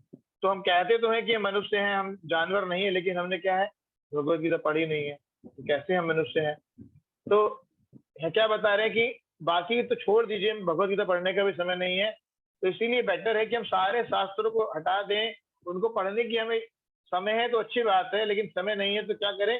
कह रहे हैं क्योंकि भगवत गीता को ध्यान पूर्वक मनोयोग से श्रवण तो पठन करना चाहिए। वर्तमान समय में हमारे पास समय नहीं है, तो इसीलिए और चीजों को पढ़ पाना संभव नहीं रहेगा। केवल एक पुस्तक भगवत गीता ही पर्याप्त है, क्योंकि यह समस्त वैदिक ग्रंथों का सार है, निचोड़ है। इससे अगला श्लोक आएगा, देखिए बहुत सुंदर श्लोक आएगा, और इसका प्रवचन भगवान ने किया है। अब ये जो 5वां श्लोक है और इससे अगला श्लोक बहुत सुंदर है, और ये भी बहुत सुंदर श्लोक है। बता रहे हैं, भारतामृत सर्वस्या विष्णु वस्त्र दिनीशतम गीता गंड गोदकम पीत्वा पुनः जन्मना विद्यते। बहुत आसान है, फिर से समझना है इसको भी। जो गंगा जल पीता है उसे मुक्ति मिलती है, अतः उसके लिए क्या कहा जाए? जो भगवत गीता के अमृत का पान करता है। सोचिए, जो गंगा जल पीता है उनको मुक्ति प्राप्त होती है, लेकिन यदि किसी को भगवत गीता पिला दी जाए तो उसकी तो बात ही क्या है, जो भगवान के श्रीमुख से निकली है। भगवत गीता महाभारत का अमृत है, और इसे भगवान कृष्ण ने स्वयं सुनाया है। जिसको भगवान खुद सुनाए अपने श्रीमुख से, उसका क्या ग्लोरीज होगी, क्या उसकी महानता होगी। ये बहुत सुंदर श्लोक है जो भगवत गीता को बहुत ही जो है ग्लोरीफाई करता है, जो भगवत गीता की वैल्यू को बहुत बढ़ा देता है। और क्या बता रहे हैं? सर्वोपनिषदो गावो सर्वोपनिषदो गावो दोक्ता गोपाल नंदना। क्या? दोक्ता गोपाल नंदना पार्थो वत्स सुधी भोक्ता। पार्थो वत्स सुधी भोक्ता दुग्धम गीतामृतम महत्। क्या बता रहे हैं कि सर्वोपनिषदो गावो, ये जो गीता उपनिषद, जिसको भगवत गीता को उपनिषद का संज्ञान दिया, जिसको उपनिषद के बराबर तुल्य बताया गया है, क्या बता रहे कि ये जो गीता उपनिषद है, ये जो भगवत गीता है, ये सारे जो समस्त उपनिषद है उनका सार है, और गाय के बराबर है, गाय के तुल्य है। जो गीता उपनिषद है इसको क्या करा गया? गाय से तुलना की गई। सर्वोपनिषदो गावो, ये गाय के समान इसको गीता को बताया गया है। और क्या बता रहे हैं आगे? दोग्धा गोपाल नंदना, गाय को कौन धोता है, कौन दूध निकालता है गाय का? वृंदावन के अंदर गोपाल नंदन, ब्रज नंदन, यशोदा नंदन। तो जो भगवान कृष्ण है वो क्या है? ग्वाल बाल के रूप में विख्यात है। ग्वाल बाल के रूप में विख्यात है कौन? भगवान कृष्ण इस गाय को दूह रहे हैं। तो जो भगवत गीता है, सारे वैदिक जो शास्त्र है, उपनिषद है, उनका सार और गाय के समान है। और उस गाय को कौन दूह रहे हैं? भगवान कृष्ण खुद दूह रहे हैं, खुद उसको दूध निकाल रहे हैं। और कौन पी रहा है? बछड़ा कौन है? अर्जुन, पार्थ, यानी कि पार्थो वत्स सुधी भोक्ता। जो अर्जुन है वो बछड़े के समान है। अर्जुन जो बछड़े के समान है, और सारे विद्वान तथा शुद्ध भक्त, हम लोग, आप लोग क्या है? सारे विद्वान तथा शुद्ध भक्त भगवत गीता के अमृत में दूध का पान करने वाले। हम सब क्या कर रहे हैं? अमृत गीता के दूध को पी रहे हैं। इतना सुंदर एनालॉजी के साथ समझाया गया कि गीता जो है वो गाय के समान है। तो सारे वैदिक शास्त्रों का निचोड़ है, और खुद भगवान कृष्ण जो गुहाल बहाली है वो उनका दूध निकाल रहे हैं। और अब जो बछड़ा है उस गाय का कौन है? वो अर्जुन है। और हम सब जो श्रोतागण हैं, जो उसको सुनने का मौका मिल रहा है, वो उस अमृत में दूध को पान कर रहे हैं, जिसके बाद अमृत पीने के बाद क्या हो जाता है? अमृत को प्राप्त है, अमर हो जाते हैं। तो इस तरह से हमें जो क्या होगा? इससे अमृत को प्राप्त होगा। और लास्ट श्लोक में क्या बता रहे गीता महात्म्य में? एकम शास्त्रम देव की पुत्र गीतम एको देवो देव की पुत्र एवा एको मंत्रस्य नामानि यानि कर्मोपेक्ष्यतस्य देवस्य सेवा। क्या कह रहे हैं? एकम शास्त्रम देव की पुत्र गीतम, देवकी के जो पुत्र हैं उनका जो गीत है वो क्या? एकम शास्त्रम। कि आज के युग में लोग एक शास्त्र, एक ईश्वर, एक धर्म तथा एक व्यक्ति के लिए अत्यंत उत्सुक हैं। इसलिए क्या बता रहे हैं? अतः केवल एक शास्त्र हो, कौन सा? भगवत गीता हो, जो सारे विश्व के लिए हो, सिर्फ भारतवर्ष के लिए नहीं, पूरे संसार के लिए। इसलिए प्रभुपाद जी ने 70 साल की उम्र में जाने के बाद जो है 10 साल जो धराधाम पे रहे, तो पूरे विश्व के अंदर जो है भगवत गीता का प्रचार कर दिया। और 108 मंदिर बनाए, जो अभी बढ़कर 650-700 मंदिर और केंद्र के रूप में जो विराजमान है, जहाँ पर भगवत गीता का ग्लोरी जो है पढ़ाई जा रही है, भगवत गीता का प्रचार जो है वो किया जा रहा है। और क्या बता रहे हैं, सारे विश्व के लिए एक ही शास्त्र भगवत गीता, और सारे विश्व के लिए एक ही ईश्वर हो श्री कृष्ण, और एक ही मंत्र हो, एक ही प्रार्थना, उनके नाम का कीर्तन। कौन सा कीर्तन? हरे कृष्णा कृष्णा कृष्णा हरे हरे, हरे राम राम राम हरे हरे। और केवल एक ही कार्य हो, क्या कार्य हो? भगवान की सेवा करना। जैसा कि हमने शुरू में देखा कि क्या बताते हैं कि जो जीव है और जो ईश्वर है उनमें क्या संबंध है कि वो एक दूसरे के, भगवान जो है वो भोक्ता है और हम उनके सेवक हैं, भगवान कंट्रोलर हैं और हम उनके द्वारा कंट्रोल होते हैं। उनकी सेवा करना हमारे जीवन का लक्ष्य है। और श्रील प्रभुपाद जी बताते हैं कि संसार में हर व्यक्ति सेवा करने में लगा हुआ है, कोई ना कोई प्रत्यक्ष रूप में या अप्रत्यक्ष रूप में किसी न किसी की सेवा कर रहा है। तो सब घर परिवार की सेवा कर रहे हैं, जिसके पास घर परिवार नहीं है, कुत्ते बिल्ली की सेवा कर रहा है, कोई समाज की सेवा कर रहा है, कोई देश की सेवा कर रहा है। सब लोग सेवा करने में लगे, लेकिन फिर भी सुखी नहीं है, फिर भी प्रसन्न नहीं है, क्योंकि अंश जो है वो अंशी की सेवा नहीं कर रहा है। खाना जैसे पेट में ना डाल के हाथ में लगा दिया जाए, नाक पे लगा दिया जाए, सारी इंद्रियों को खिलाया जाए, लेकिन पेट में ना डाला जाए, तो हमारा शरीर जो है वो हष्ट पुष्ट नहीं होगा, हमारे शरीर में एनर्जी नहीं आएगी। और पेट में डाल देंगे तो क्या होगा, सारी एनर्जी, सारे इंद्रिय अपने आप जो है वो एनर्जेटिक हो जाएंगी। इस तरह से हम अंश जो है वो अंशी की सेवा नहीं कर रहे हैं, दास भगवान की सेवा नहीं कर रहे हैं, इसीलिए हम प्रसन्न नहीं है, इसीलिए हम सुखी नहीं है। तो यहाँ बता रहे हैं कि एक ही कार्य हो, क्या हो? भगवान की सेवा। और अंत में भगवान 18वें अध्याय के अंदर जब भगवत गीता को समाप्त कर रहे हैं 66वें श्लोक में, तो भगवान क्या बता रहे हैं? सर्वधर्मान् परित्याज्य माम एकम शरणं व्रज त्वां सर्व पापेभ्यो मोक्षयिष्यामि मा शुचा। कि जितने भी धर्म आपने बनाए हैं, अपने मनोधर्म, अपने पितृ धर्म, मातृ धर्म, देश धर्म, ये धर्म वो धर्म, जितने भी धर्म है सबका परित्याग करके एक भगवान कह रहे हैं कि उनकी शरण में हमें आना चाहिए, मेरी शरण में आओ, मैं तुम्हें समस्त प्रकार के पापों से तुम्हारे मुक्त कर दूंगा, डरो मत। तो भगवान जो भगवत गीता का लास्ट में क्या बता रहे हैं? सरेंडर का प्रिंसिपल बता रहे हैं कि भगवान की शरण लेना ही जो है वो वास्तव में जीवन का लक्ष्य है। तो इस तरह से आज हमने भगवत गीता का शुरुआत करी और उसके अंदर जो इंट्रोडक्शन है, जो समरी है, जो भूमिका है, उस पर चर्चा करी। अगले आने वाले रविवार 4 तारीख को हम जो भगवत गीता का पहला अध्याय शुरू करेंगे। श्लोका वाइज हम जो है प्रयास करेंगे जानने का कि भगवान भगवत गीता में हमारे लिए क्या ज्ञान दे रहे हैं। आप सभी लोग का बहुत बहुत जो है धन्यवाद हृदय की गहराइयों से कि आपने जो है वो इतना अपना कीमती समय दिया।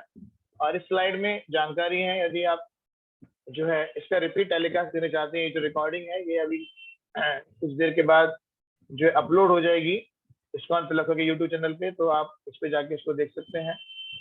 हम प्रयास करेंगे, आज तो शायद लाइव नहीं चला पाए इस्कॉन पिलखुआ, है ना? यस, चल रहा है लाइव। तो आज तो लाइव नहीं चला पाए किसी टेक्निकल प्रॉब्लम की वजह से, सब्सक्राइबर्स की वजह से। तो इस्कॉन पिलखुआ सब्सक्राइब भी करेंगे तो हम लाइव भी इस्कॉन पिलखुआ पे दे सकते हैं, ताकि ज्यादा से ज्यादा इस गीता का प्रचार हो सके, जो है हमारे पूरे उत्तर प्रदेश के अंदर, पूरे भारतवर्ष के अंदर और पूरे विश्व के अंदर भगवत गीता का प्रचार कार्य जो बढ़ सके। तो इस्कॉन पिलखुआ पे आपको वीडियो मिलेगी, आप सब्सक्राइब कर सकते हैं चैनल को, आपके पास अपडेट्स आ जाएंगे। उसके अलावा आपको कोई जानकारी चाहिए तो आप इस्कॉन पिलखुआ का जो ईमेल आईडी है iskonpilkhua@gmail.com, उस पर भी मेल के माध्यम से कुछ पूछ सकते हैं। उसके अलावा फेसबुक पेज इस्कॉन पिलखुआ, वहां से भी आप इस वीडियो को या और कुछ इंक्वायरी चाहिए तो प्राप्त कर सकते हैं। उसके अलावा कुछ भक्त हैं जो यहाँ सामने के सामने मौजूद है, सौरभ को जिन्होंने आज के इस प्रोग्राम को होस्ट किया, उनका नंबर यहाँ मौजूद है। अग्निरूप नरसिंह को जो आपसे लगा संपर्क में उनका है, और श्री कथा प्रभु, इन सबका नंबर आपके पास है। और देखिए ये भक्त जो है पिलखुए में नहीं रहते, 3 कोने में जो है हमारे मौजूद हैं।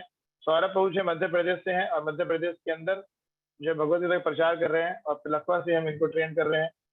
जो श्री कथा प्रभु हैं ये जो है गाजीपुर, यानी कि जो यूपी ईस्ट है उधर रहते हैं, गाजीपुर बॉर्डर, गाजीपुर डिस्ट्रिक्ट में, उधर से जो है भगवत का प्रचार कर रहे हैं। और हमारे अग्निरूप प्रभु हैं हालांकि पिलखुआ के, लेकिन ये यूपी के दूसरे कोने में, यानी कि क्या नाम है, पीलीभीत में रहते हैं।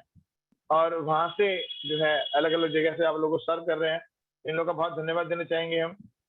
और साक्षी माता जी हमारे पिलखुआ में रह के ये सारे प्रेजेंटेशन वगैरह बनाने में हमें हेल्प कर रहे हैं।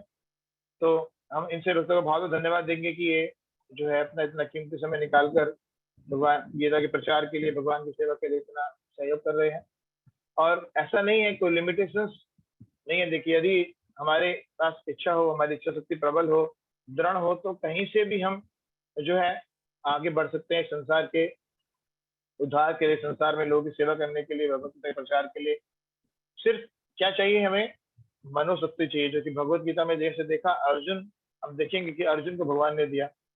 तो इस तरह से कोई कहीं भी रहे, किसी भी फॉर्म में हो, चाहे वो छोटा हो, बड़ा हो, चाहे किसी भी राष्ट्र हो, किसी भी देश से हो, किसी भी जाति से हो, किसी बिरादरी से हो, बड़ा हो, छोटा हो, स्टूडेंट हो, वर्किंग हो, गृहस्थ हो, या सन्यासी हो, कोई भी भगवान की सेवा में कहीं पर भी लगाया जा सकता है, भगवान की सेवा कर सकते हैं। तो बहुत बहुत धन्यवाद फिर से एक बार ऐसे भक्तों का। यदि किसी को कोई प्रश्न है, कोई जिज्ञासा है, तो यदि आप हैंड रेज करेंगे तो मैं निवेदन करूंगा जो कि हमारे होस्ट हैं कि वो उनको अनम्यूट करके उनके बोलने का मौका दें। हम जानना चाहेंगे, आपकी फीडबैक भी बहुत इंपॉर्टेंट है। उम्मीद करते हैं कि आप सभी लोग टेलीग्राम ग्रुप में जुड़े होंगे या व्हाट्सएप ग्रुप में जुड़े होंगे। यदि मैनेजमेंट आसान करना है तो हम रिक्वेस्ट करेंगे सभी लोग टेलीग्राम ग्रुप में आ जाएंगे, तो एक साथ सभी लोग को कल्टिवेट कर सकते हैं। जो नहीं भी तो कोई दिक्कत नहीं है, व्हाट्सएप ग्रुप में है, आप लोग को एक फॉर्म दिया जा रहा है, उस फॉर्म में आप अपनी अटेंडेंस जो है वो दे सकते हैं। और वो फॉर्म जो है सर्टिफिकेट प्राप्त करने के लिए भी, रजिस्ट्रेशन करने के लिए इंपॉर्टेंट है, तो ताकि आपका रजिस्ट्रेशन हो सके, सर्टिफिकेट हम आपको कोर्स के बाद दे सकें, उसके लिए भी वो आप फॉर्म प्लीज जरूर भर दीजिएगा।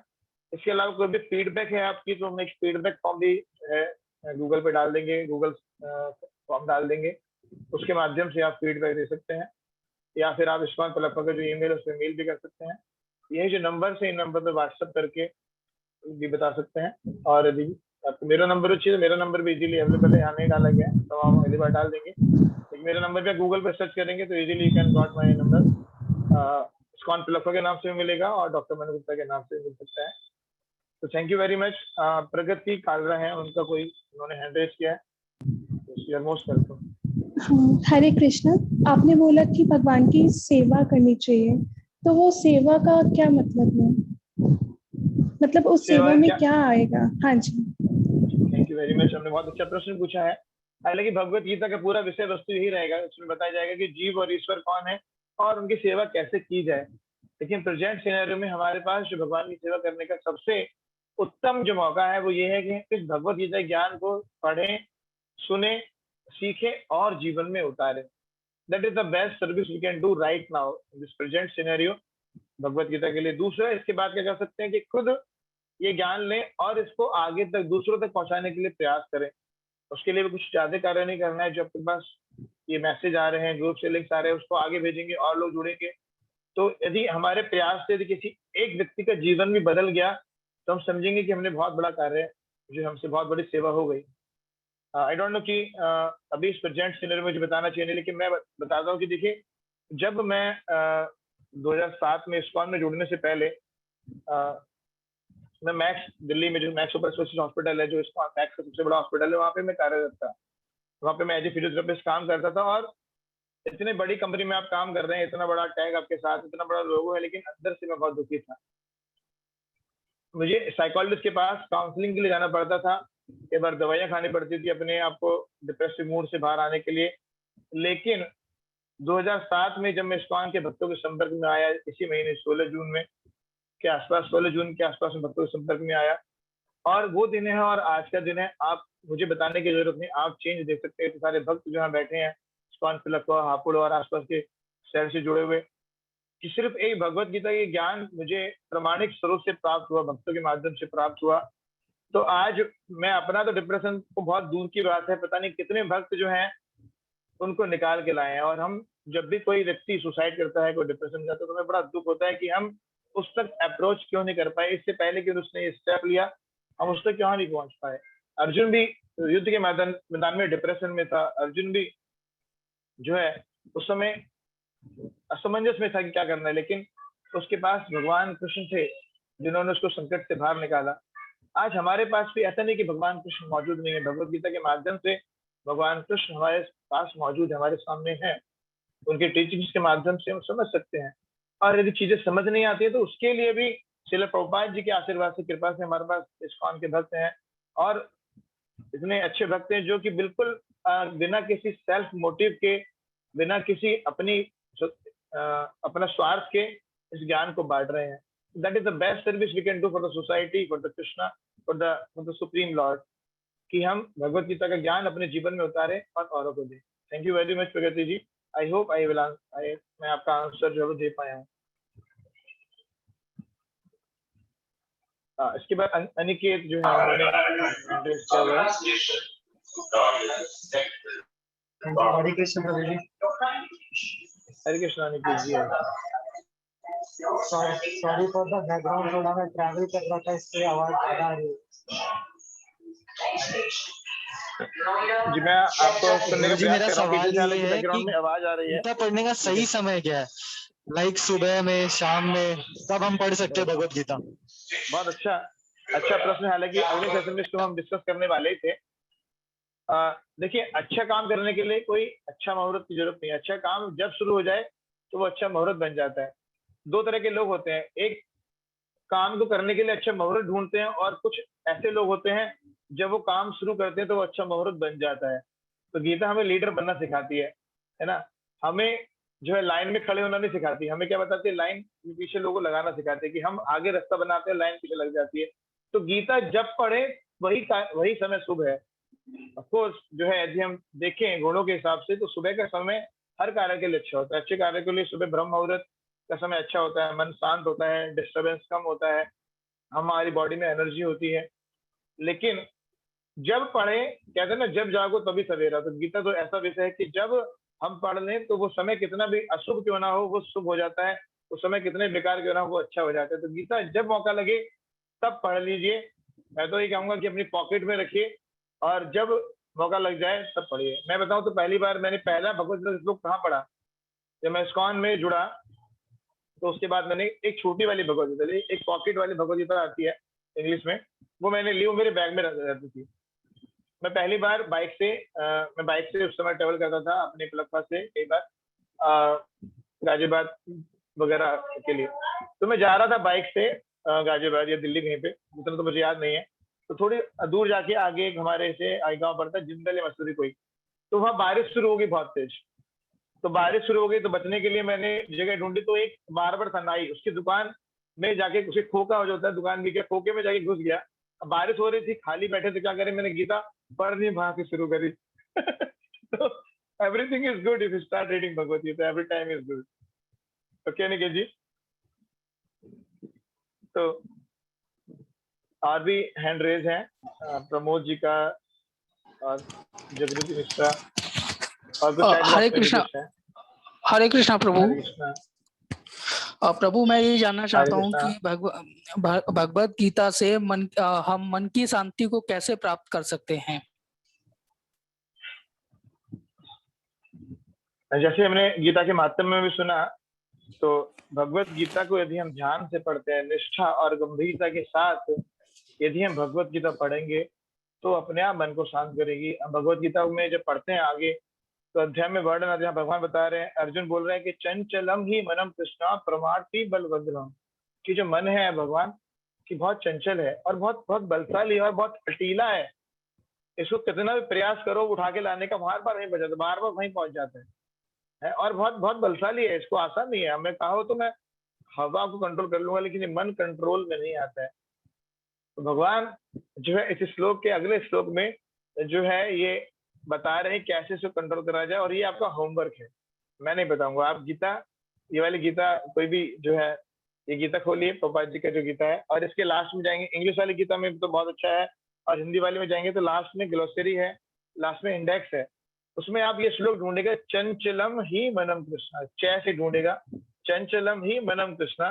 तो उसके आगे आपको श्लोक का नंबर खुलकर आएगा, उस श्लोक को खोलेंगे नंबर को, तो उसके आगे इसका आंसर आएगा, आप पढ़ के आएगा, अगली बार हम चर्चा करेंगे। Is it okay? देखिए भगवत गीता सिंपल है, यदि आप भगवत गीता की टीचिंग्स को लाइफ में उतारेंगे तो शांति तो आनी ही आनी। शांति तो बहुत छोटी चीज, उसके बाद आनंद भी आना। ये होमवर्क है आपके लिए, हम याद रखेंगे। यस प्रभु जी, एक सवाल है हर्ष जी का, चैट बॉक्स में लिखा है, धर्म और अंधविश्वास में फर्क क्या है? काफी ट्रिकी सवाल है। धर्म और अंधविश्वास का आपस में कोई मेल जोल ही नहीं है ना। धर्म जो है वो अंधविश्वास नहीं है। अंधविश्वास अज्ञानता है। और जब हमने भगवत गीता शुरू करी तो शुरू में ही क्या पढ़ा हमने श्लोक, ओम अज्ञान तिमिरंधस्य ज्ञानंजन शलाकया, कि अंधकार से प्रकाश की ओर, अज्ञानता से ज्ञान की ओर। तो जो धर्म है वो हमें ज्ञान देता है, वो अज्ञानता हटाता है। यदि हमारे पास धर्म होगा, हमारे पास ज्ञान की आंखें होंगी, ज्ञान का प्रकाश होगा, तो अंधविश्वास जो कि जिसका नाम ही है अंधा है ना, वो हट जाएगा। तो कह सकते हैं ना, जैसे कि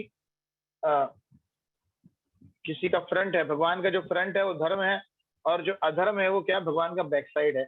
इसी तरह से जो अंधविश्वास है वो बैक साइड है, वो एक उजाला है और एक अंधेरा है। सूर्य का प्रकाश का ना होना, सूर्य का ना होना ही वही जो है वो अंधेरा है। तो इस तरह से अंधविश्वास और धर्म का आपस में कोई मेल नहीं है।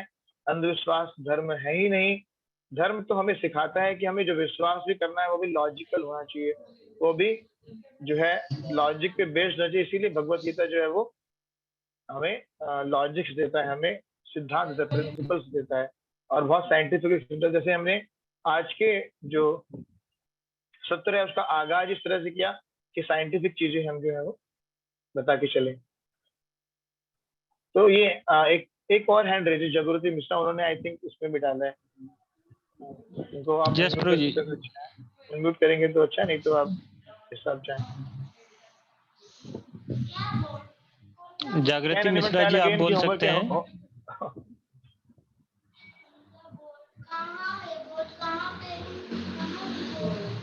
यस माता जी, अब सॉरी कोई बुरा नहीं मानेगा। हम लोग जो है श्री प्रभुपाद जी ने हमें ये एटिकेट दिया है कि जितनी भी स्त्रियां हैं उनको माता की दृष्टि से देखें और माता जी बोले। माता जी मतलब बूढ़ी नहीं है, माता जी मतलब छोटे से बच्चे भी माता जी हो सकते हैं। और जितने भी पुरुष हैं उनको हम प्रभु जी बोले। It's a symbol of respect. वैदिक काल में सभी स्त्रियों को जो है बचपन से ब्रह्मचार्य जीवन से सिखाया जाता है उनको माता की तरह देखा जाए, as a matter of respect, not as a matter of sense gratification. और जितने भी पुरुष हैं उनको अपने प्रभु, अपने मास्टर के रूप में देखा जाए। दैट्स व्हाई आई कॉल माता जी। यस जागृति जी। हरे कृष्णा प्रभु जी। हरे Krishna. So my question is, why God created this universe? Like our only aim is to serve the God, right? So we could have done this. Your voice is breaking. Okay, 1 second. Can you repeat, please? Yeah, sure. So my question is, ये सृष्टि की रचना क्यों हुई है जब हमारा एक ही M है, is to serve the God, right? तो हम तो ये उनके पास रहकर भी कर सकते हैं, हमें ये माया जाल में फंसाने की जरूरत क्या है? Thank you very much. बहुत अच्छा प्रश्न है।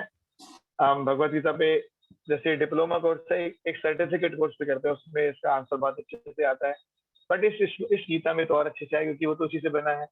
तो एक भगवत गीता में श्लोक आता है, निर्माण दोहा जित संग दोषा, है ना। तो क्योंकि मैं इसको ज्यादा टेक्निकल फॉर्म में नहीं जाता हूँ गीता में, ऐसे सिंपल समझाने का प्रयास करता हूँ। जैसे आपने आपके क्वेश्चन में खुद ही इसका आंसर लिखा हुआ है कि इस संसार में इस यूनिवर्स की जरूरत क्यों पड़ी। जैसे हमने बताया प्रकृति में दो तरह की प्रकृति, आध्यात्मिक और एक भौतिक। ये जेल की तरह है ये संसार है, और आध्यात्मिक जगत जो है वो क्या है, वास्तव में हमारा घर है जहाँ पे हम मेनली रहते थे। तो क्योंकि जैसे आपने खुद, our only aim is to serve the God, है ना, तो वहां भी रह के सेवा कर सकते थे। लेकिन क्योंकि हम वहां पे रह के सेवा करने में कंफर्टेबल नहीं थे, इसीलिए हमें यहाँ भेजा गया। जैसे कि एक स्टोरी मुझे याद आ रही है, थोड़ा लंबा हो जाएगा ऐसे। एक छोटा करके बता दूं। एक बच्चा था, एक बेटा, एक जमींदार था, उसके कुछ पुत्र थे। उनमें से जो छोटा बेटा था उसने क्या किया, जमींदार के खिलाफ विद्रोह कर दिया। वो पिता के पास आया, बोला देखो पिताजी मुझे आपके साथ नहीं रहना है, मेरे हिस्से की जायदाद मुझे दे दीजिए और I want to enjoy with friends. तो पिताजी बोले कि बेटा तुम बहुत छोटे हो, अभी तुम्हें नहीं पता, यू आर नॉट मैच्योर, जो संसार है वो लूट के खा जाएगा। उन्होंने उनको काफी सारे टीचिंग देने का प्रयास किया, बट उसको समझ में आया नहीं, वो समझना नहीं चाहता था उस समय पे। तो क्या हुआ, पिता ने उसको हिस्से का अपना जो उसका जो भी बनता था वो दे दिया, और वो देखिए वो चला गया। और फिर क्या होना था, जो आप सब जानते हैं, कुछ दिन खाया पिया मौज करी और सब खत्म हो गया। और जिस दिन पैसा खत्म हो, दोस्त भी निकल लिए, खाए पिए निकल गए सारे दोस्त लोग। उसके बाद बड़ा दिक्कत होगी, क्या करे आदमी, उसको कमाना आता नहीं है, उसको नॉलेज है नहीं, मैच्योरिटी लेवल था नहीं, वाज वेरी मच फ्रस्ट्रेटेड। और ये अपने गांव में रह नहीं सकता, बोले जमींदार का बेटा बेइज्जती होगी। तो दूसरे गांव में गया और वहां पर एक किसान के यहाँ पर एक बहुत ही निम्न दर्जे का जो उसने कार्य करना शुरू कर दिया। उसके जो सुअर थे उनका ध्यान रखना शुरू कर दिया और बोले जो सुअर को खिलाओगे, जो खाने के लिए अनाज दिया, उसमें से कुछ अपने लिए बना लेना। इस तरह से करते करते काफी समय बीत गया। उसको लगा कि यार मैं कर क्या रहा हूँ। हाँ, मैं जमींदार का बेटा हूँ, मेरे पिताजी इधर पैसे वाले हैं और मैं यहाँ पे ये क्या काम करने लगा हूँ। बड़ी हिम्मत जुटा के एक दिन वापस जो घर की तरफ आया और जैसे गांव में उसने एंट्री ली, जमींदार को पता चला कि मेरा बेटा जो है जो चला गया था झगड़ के वो आ रहा है। तो जमींदार नंगे पैर भरी धूप में उसको लेने के लिए भाग दौड़ा और गले से लगा लिया। क्या समझे स्टोरी से हम लोग? वो हम उसी जमींदार के बेटे हैं और जो भगवान है वो हमारे पिता है, वो जमींदार है। हम भगवान की सेवा नहीं करना चाहते थे। ईर्ष्या देश समुद्र ना द्वंद्व मोहि न भाया था कि ईर्ष्या और जो द्वंद्व की वजह से हमने भगवान को मना किया कि हम आपके साथ नहीं रहना चाहते। I want my own planet, I want my own home, I want my own Radha Rani. मुझे खुद अपना एक सिस्टम चाहिए, मैं आपकी सेवा नहीं करूंगा। तो भगवान हमारे पिता है, जैसे पिता ना चाहते हुए भी हमें चॉकलेट खिलाते हैं, देते हैं खाने के लिए कि दांत खराब हो जाएंगे, लेकिन नहीं मानते तो देते हैं। तो इसी तरह से भगवान ने हमारे लिए व्यवस्था करी, क्योंकि हम भगवान की सेवा करना भगवान नहीं चाहते। और इट्स अ वॉलंटियर। भगवान कोई ऐसे मतलब इस संसार के जो मालिक हैं उनकी तरह नहीं कि जो जबरदस्ती सेवा कराना चाहते हैं या जिनकी सेवा कराएंगे तो करने से हमें दुख होगा। उनकी सेवा करने से वास्तव में हमें आनंद आएगा। लेकिन ये बहुत तत्व की बात है। आपसे निवेदन रहेगा कि आप पूरे सेशन में आते रहना, तो और डीपली इसको साइंटिफिक वे में हम समझ पाएंगे कि क्यों ऐसा हुआ। क्योंकि जब हम भगवान के अंश हैं, भगवान की सेवा करने हमारे जीवन का लक्ष्य, तो why we came over here. मैंने सिर्फ मोटा मोटा स्टोरी की फॉर्म में बताया, बट लॉजिकली फिलोसफिकली तथ्य की दृष्टि से कैसे है वो हम धीरे धीरे जब पढ़ेंगे तो उसका आंसर हमें मिलेगा। And I am very sure जब आप ये आएगा तो मैं आपका आंसर करूंगा और आपको बताऊंगा भी कि I am answering the question. Okay, is it okay? Aryan का हैंड रेज है अभी। हरे कृष्णा प्रभु जी। यस सर, तो यस आर्यन जी बोलिए। प्रभु जी, please give some important lessons for teenagers from Bhagavad Gita. From starting till end, I am giving only for the teenagers actually. तो मैंने आपका मैसेज देखा था, बट सॉरी है मैं आपको रिप्लाई नहीं कर पाया। देखिए, श्रील प्रभुपाद जी बोलते थे, you can not teach new tricks to the old dogs. आप बूढ़े कुत्ते को कुछ नया नहीं सिखा सकते। In the same way this Bhagavad Gita is only for the teenagers, for the youth. जो लोग अपने जीवन का मेन हिस्सा निकाल चुके हैं उनको समझना बड़ा मुश्किल है। पढ़ने इसीलिए पढ़ाई करने हम बचपन में जाते हैं, ना कि बुढ़ापे में जाते हैं।